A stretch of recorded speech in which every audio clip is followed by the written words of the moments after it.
Sir, ನಿಮ್ಮ ಪಕ್ಷಕ್ಕೆ ಹೊಸ ಸಾರಥಿ ಬಂದಿದ್ದಾರೆ. ಕೆ ಹರಿಪ್ರಸಾದ್ ಅವರು ಅಧ್ಯಕ್ಷರಾಗಿ ಆಯ್ಕೆಯಾಗಿದ್ದಾರೆ. ಸುಮಾರು 6 ವರ್ಷಗಳ ಕಾಲ ಶಿವಕುಮಾರ್ ಅವರು ನಮ್ಮ ಪಕ್ಷದ ಅಧ್ಯಕ್ಷರಾಗಿದ್ದರು. ಈಗ ಮುಖ್ಯಮಂತ್ರಿ ಆಗಿದ್ದಾರೆ. ಅವರ ಪಕ್ಷದ ಅಧ್ಯಕ್ಷ ಸ್ಥಾನಕ್ಕೆ ಕೆ ಹರಿಪ್ರಸಾದ್ ಅವರು ನೇಮಕ ಆಗಿದ್ದಾರೆ. ಹರಿಪ್ರಸಾದ್ ಅವರು ನಾವು ಎಲ್ಲ ಕಾಲೇಜು ದಿನಗಳಿಂದಲೂ ಕೂಡ ಪಕ್ಷದಲ್ಲಿ ಕೆಲಸ ಮಾಡ್ತಾ ಇದ್ದೀವಿ.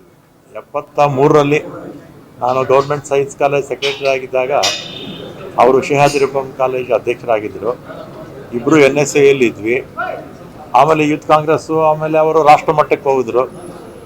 ಅಲ್ಲಿ ರಾಜ್ಯಸಭಾ ಸ್ಥಾನದ ಜೊತೆಗೆ ದೇಶದ ಯಾವ್ಯಾವ ಭಾಗದಲ್ಲಿ AICC ಕೆಲಸ ಕೊಡುತ್ತೋ ಅವರು ಪ್ರಧಾನ ಕಾರ್ಯದರ್ಶಿಯಾಗಿ ದೇಶದ ಬಹುತೇಕ ರಾಜ್ಯಗಳಲ್ಲಿ ಕೆಲಸ ಮಾಡಿದರು. ಇತ್ತೀಚೆಗೆ ವಿಧಾನ ಪರಿಷತ್ಗೂ ಬಂದು ವಿಪಕ್ಷದ ನಾಯಕರಾಗಿದ್ದರು. ಮತ್ತು ಈಗ ಅಧ್ಯಕ್ಷರಾಗಿ ನೇಮಕ ಆಗಿದ್ದಾರೆ. ಅವರು ನೇರ ನಡೆ ಮತ್ತು ನಿಷ್ಠುರವಾದಿ. ಪಕ್ಷದ ಸಂಘಟನೆಗೆ ಹೆಚ್ಚು ಒತ್ತು ಮೊದಲಿಂದಲೂ ಕೊಟ್ಕೊಂಡ್ಬರ್ತಾ ಇದ್ದಾರೆ, ಈಗಲೂ ಕೊಡ್ತಾರೆ, ಮುಂದಕ್ಕೂ ಕೊಡ್ತಾರೆ.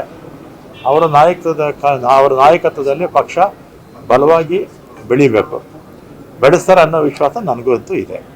ಸರ್, ಈಗ ಒಂದು ಒಪ್ಪಂದದ ಬಗ್ಗೆ ಚರ್ಚೆ ಆಗ್ತಾ ಇದೆ. CM DCM ಒಪ್ಪಂದ ಹೇಗಾಯಿತು, ಆ ರೀತಿ PTM ಲೇಔಟ್ ಒಂದು ಒಪ್ಪಂದ ಆಗಿತ್ತು. ನಿಮಗೆ ಬೆಂಗಳೂರು ಅಭಿವೃದ್ಧಿ ಖಾತೆ ಕೊಡ್ತೀವಿ ಅಂತ ಹೇಳಿ DK ಶಿವಕುಮಾರ್ ಒಪ್ಪಿಕೊಂಡಿದ್ದು ಆಚಾರ ಚರ್ಚೆ ಆಗ್ತದೆ. ಸರ್, ನಿಮ್ಮ ಪಕ್ಷಕ್ಕೆ ಹೊಸ ಸಾರಥಿ ಬಂದಿದ್ದಾರೆ. ಕೆ ಹರಿಪ್ರಸಾದ್ ಅವರು ಅಧ್ಯಕ್ಷರಾಗಿ ಆಯ್ಕೆಯಾಗಿದ್ದಾರೆ. ಸುಮಾರು 6 ವರ್ಷಗಳ ಕಾಲ ಶಿವಕುಮಾರ್ ಅವರು ನಮ್ಮ ಪಕ್ಷದ ಅಧ್ಯಕ್ಷರಾಗಿದ್ದರು. ಈಗ ಮುಖ್ಯಮಂತ್ರಿ ಆಗಿದ್ದಾರೆ. ಅವರ ಪಕ್ಷದ ಅಧ್ಯಕ್ಷ ಸ್ಥಾನಕ್ಕೆ ಕೆ ಹರಿಪ್ರಸಾದ್ ಅವರು ನೇಮಕ ಆಗಿದ್ದಾರೆ. ಹರಿಪ್ರಸಾದ್ ಅವರು ನಾವು ಎಲ್ಲ ಕಾಲೇಜು ದಿನಗಳಿಂದಲೂ ಕೂಡ ಪಕ್ಷದಲ್ಲಿ ಕೆಲಸ ಮಾಡ್ತಾ ಇದ್ದೀವಿ. 73ರಲ್ಲಿ ನಾನು ಗೌರ್ಮೆಂಟ್ ಸೈನ್ಸ್ ಕಾಲೇಜ್ ಸೆಕ್ರೆಟರಿ ಆಗಿದ್ದಾಗ ಅವರು ಶೇಹಾದ್ರಿಪಂ ಕಾಲೇಜ್ ಅಧ್ಯಕ್ಷರಾಗಿದ್ದರು. ಇಬ್ಬರು NSAಯಲ್ಲಿ ಇದ್ವಿ. ಆಮೇಲೆ ಯೂತ್ ಕಾಂಗ್ರೆಸ್ಸು, ಆಮೇಲೆ ಅವರು ರಾಷ್ಟ್ರ ಮಟ್ಟಕ್ಕೆ ಹೋಗಿದ್ರು.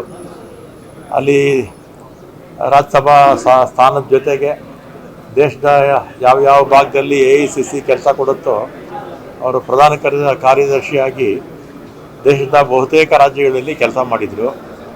ಇತ್ತೀಚೆಗೆ ವಿಧಾನ ಪರಿಷತ್ಗೂ ಬಂದು ವಿಪಕ್ಷದ ನಾಯಕರಾಗಿದ್ದರು. ಮತ್ತು ಈಗ ಅಧ್ಯಕ್ಷರಾಗಿ ನೇಮಕ ಆಗಿದ್ದಾರೆ. ಅವರು ನೇರ ನಡೆ ಮತ್ತು ನಿಷ್ಠುರವಾದಿ. ಪಕ್ಷದ ಸಂಘಟನೆಗೆ ಹೆಚ್ಚು ಒತ್ತು ಮೊದಲಿಂದಲೂ ಕೊಟ್ಕೊಂಡ್ಬರ್ತಾ ಇದ್ದಾರೆ, ಈಗಲೂ ಕೊಡ್ತಾರೆ, ಮುಂದಕ್ಕೂ ಕೊಡ್ತಾರೆ. ಅವರ ನಾಯಕತ್ವದಲ್ಲಿ ಪಕ್ಷ ಬಲವಾಗಿ ಬೆಳಿಬೇಕು, ಬೆಳೆಸ್ತಾರೆ ಅನ್ನೋ ವಿಶ್ವಾಸ ನನಗಂತೂ ಇದೆ. ಸರ್, ಈಗ ಒಂದು ಒಪ್ಪಂದದ ಬಗ್ಗೆ ಚರ್ಚೆ ಆಗ್ತಾ ಇದೆ. CM DCM ಒಪ್ಪಂದ ಹೇಗಾಯಿತು, ಆ ರೀತಿ PTM ಲೇಔಟ್ ಒಂದು ಒಪ್ಪಂದ ಆಗಿತ್ತು. ನಿಮಗೆ ಬೆಂಗಳೂರು ಅಭಿವೃದ್ಧಿ ಖಾತೆ ಕೊಡ್ತೀವಿ ಅಂತ ಹೇಳಿ DK ಶಿವಕುಮಾರ್ ಒಪ್ಪಿಕೊಂಡಿದ್ದು ಆಚಾರ ಚರ್ಚೆ ಆಗ್ತದೆ.